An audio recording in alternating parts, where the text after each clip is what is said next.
Guys, they have for you nasty Thunder Cage build.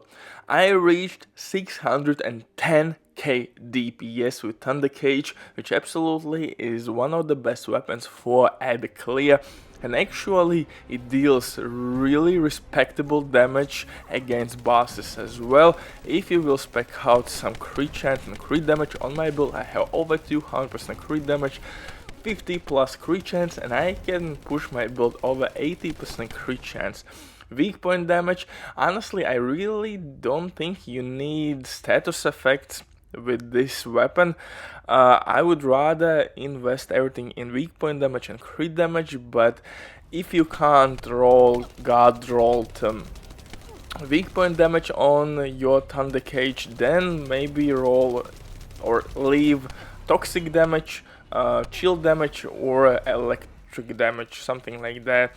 As you see, there is no problems whatsoever with this build to clear any boss in the game. The main thing, first of all, we have tons of DPS and survivability.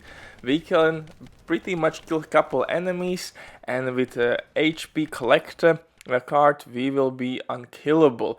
Yes, fights will last a little bit longer, but at the same time you're gonna survive more. Right now I'm farming for Python. I'm almost at the end. I see the light at the end of the tunnel. I am right here and I will finally get my Python.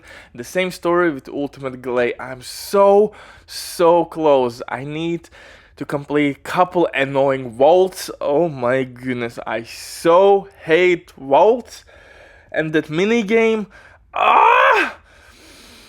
Yeah, but yeah, I will get Ultimate Glay, and then this build will be even stronger. As you see, I have 610k DPS.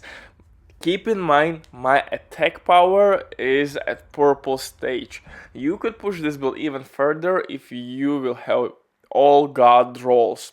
But before we continue, quick from the sponsor Diving.net. If you don't have enough time or good teammates, but you still want to have all the best items in your game, then Diving.net is set for you. If you will use my promo code RBDIF or RBDA, you will receive 15% discount on absolutely all service. Amazing deal, especially when right now they have some crazy sales going on, so definitely check these guys out. But now, let's get back to this build. Like I said, it slaps hard bosses, and eventually you will take any enemy in the game. Most importantly, you're gonna survive. Not only you're gonna deal DPS, simple mobs on hard difficulty will not be any problem for you, because honestly with Thunder Cage you're clearing mobs extremely efficiently and quickly, and they are not that tanky. The bosses, the same story. Yes, you could go full glass cannon mode with your build, but honestly if you're a lone wolf solo player, I think you could go a little bit more with health and defense, so you could survive a little bit longer, and your success rate will definitely go up. You're gonna clear bosses much more frequently. Yes, glass cannon builds can take enemies or bosses extremely quickly at fast pace, but those builds will not work for every player. This, from other hand, will work for new player, seasoned player, and it's like day-to-day build which you can use in your grind, in your farming, and in boss fights. So for my modules, as you see, I'm using mental focus, extremely good with glay, because you can increase your magazine size with her perks or skills.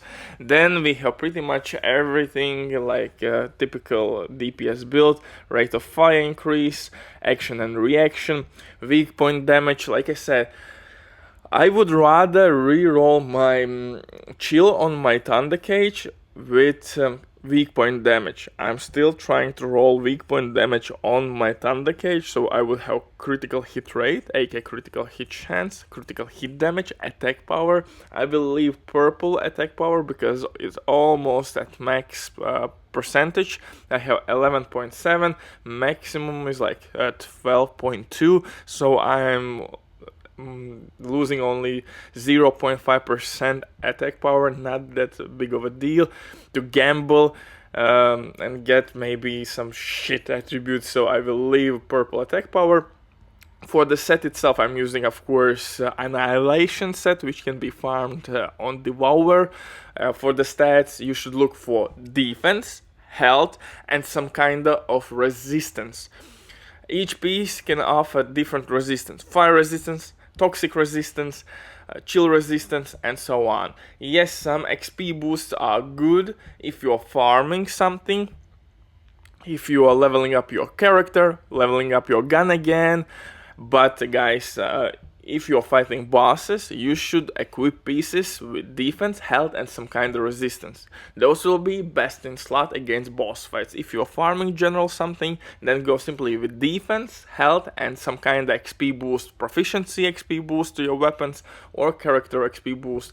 Loot is not that important because loot is basically everywhere. And there's my modules on my build. I have increased skill cooldown to be more effective with my skills. I have, of course, increased health and defense. I have almost 20k health. I'm extremely tanky. I have 43k. Sometimes if I have switched some modules, I have 50k defense, so that's more than enough to survive anything in this game. DPS wise, you don't have to worry because your Thunder Cage can clear enemies extremely fast, extremely quickly, especially if they will be next to each other. They will explode in one bit. So definitely try this build.